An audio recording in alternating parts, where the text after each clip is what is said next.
ভারত থেকে নেমে আসা উজানের ঢলে লালমনিরহাটের তিস্তা বাঁধের ডালিয়া পয়েন্টের পানি বিপদসীমার ওপর দিয়ে প্রবাহিত হচ্ছে। এতে লালমনিরহাটের 5 উপজেলাতেই বেড়েছে নদীর পানি। প্লাবিত হয়েছে নিম্নাঞ্চল। পানিবন্দী 25 গ্রামের 15,000 পরিবার। তলিয়ে গেছে সবজি সহ বিভিন্ন ফসলের ক্ষেত। সোমবার সকাল 6টা থেকে তিস্তা ডালিয়া ব্যারেজ পয়েন্টে বিপদসীমার 20 সেন্টিমিটার ওপর দিয়ে পানি প্রবাহিত হচ্ছে। এতে পানিবন্দী হয়ে পড়েছে পাটগ্রাম উপজেলার দহগ্রাম, হাতীবান্ধা উপজেলার সানিয়াচান, সিন্দুরনা, পাটিকাপাড়া, কালীগঞ্জ উপজেলার ভোটমারি, চরবৈরাতি সদর উপজেলার কালমাটি, রাজপুর, গোকুন্ডা এলাকা। এছাড়া শেরপুরের ঝিনাইগাতি উপজেলার মহারশী নদীর পানি বৃদ্ধি পেয়ে 4টি উপজেলার 20 গ্রামের নিম্নাঞ্চল প্লাবিত হয়েছে। পানি বেড়েছে সুনামগঞ্জের সুরমা ও জাদুকাটা নদীতে।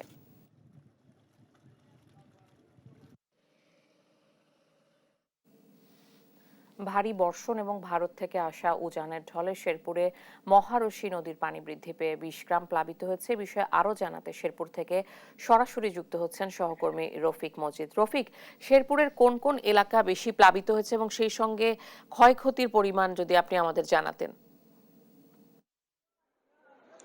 ধন্যবাদ ইশিকা। যেমনটি এর আগে বলেছিলাম যে শেরপুরের 4টি ইউনিয়নের ঝিনাইগাতি উপজেলার 4টি ইউনিয়নের 20টি গ্রামের পানিতে বিভিন্ন নিম্নাঞ্চল তলিয়ে গেছে। এখন এই সব এলাকার যে ফসলের মাঠ রয়েছে, বিশেষ করে রোপা আমন এটা তলিয়ে গেছে। এছাড়াও গ্রামীণ রাস্তাঘাট এবং বাসাবাড়িতেও বিভিন্ন জায়গায় পানিতে তলিয়ে গেছে।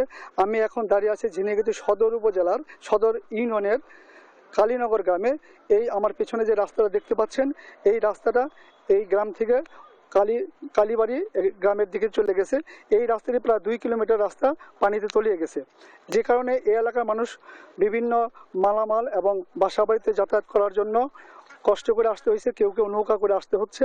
এই জন্যই এই গ্রামের ভোগান্তি সবচেয়ে বেশি। এছাড়াও আশপাশে চতল গ্রাম, তারপরে আছে সারিকালীনগর, এইসব এলাকা অসংখ্য মানুষ পানিবন্দী হয়ে আছেন, যে কারণে এই এলাকার মানুষের দুর্ভোগ একটু বাড়ছে। তবে আবহাওয়া অফিস থেকে যেটা জানা গেছে যে আগামী 24 ঘন্টার মধ্যে যদি পানি না বাড়ে, মানে পাহাড়ি ঢল যদি না আসে অথবা বৃষ্টিপাত না হয়, সেক্ষেত্রে এই পানি নেমে যাবে। তো নেমে গেলে সেক্ষেত্রে ক্ষয়ক্ষতির পরিমাণ কম হবে। তো একটি কথা জানিয়ে রাখছি ইশিকা, যে আমাদের শেরপুরের সীমান্তবর্তী 3টি উপজেলায় প্রতি বছর কিন্তু পাহাড়ি ঢলে ব্যাপক ক্ষয়ক্ষতি হয় এবং এইসব উপজেলার মহারশী, ভোগাই এবং চেল্লাখালী নদীর বাঁধ ভেঙে বিভিন্ন এলাকায় পানি প্রবেশ করে ফসল সহ, ঘরবাড়ি সহ, রাস্তাঘাট সহ ব্যাপক ক্ষয়ক্ষতি হয়। এবং গত বছর যে হয়েছিল, পাহাড়ি ঢলের যে ক্ষতিটা হয়েছিল, বিভিন্ন জায়গায় বাঁধ ভেঙেছিল, সেই বাঁধগুলো কিন্তু কিছুটা সংস্কার হয়নি, যে কারণে গতকালের যে পানির স্রোতে সেই ভাঙা অংশ দিয়ে পানি কিন্তু চলে আসছে, যে কারণে এই উপজেলার 4টি ইউনিয়নের 20টি গ্রাম পানি বন্যা কবলিত হয়ে পড়েছে।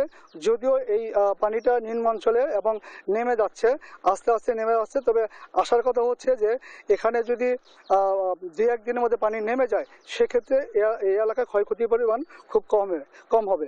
আমি কৃষি অফিস সূত্রে যেটা জেনেছি, এখানে প্রায় 250 হেক্টর জমিতে রোপা আমনে যে চাষ হয়েছিল সেটা তলিয়েছে, আর কিছু সবজি ক্ষেত তলিয়েছে।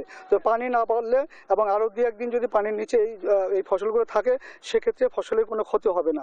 এছাড়া সরকারিভাবে এখন পর্যন্ত দুর্গত এলাকায় কোনো খোঁজখবর নেয়নি বলে আমরা স্থানীয়বাসীরা জানিয়েছে।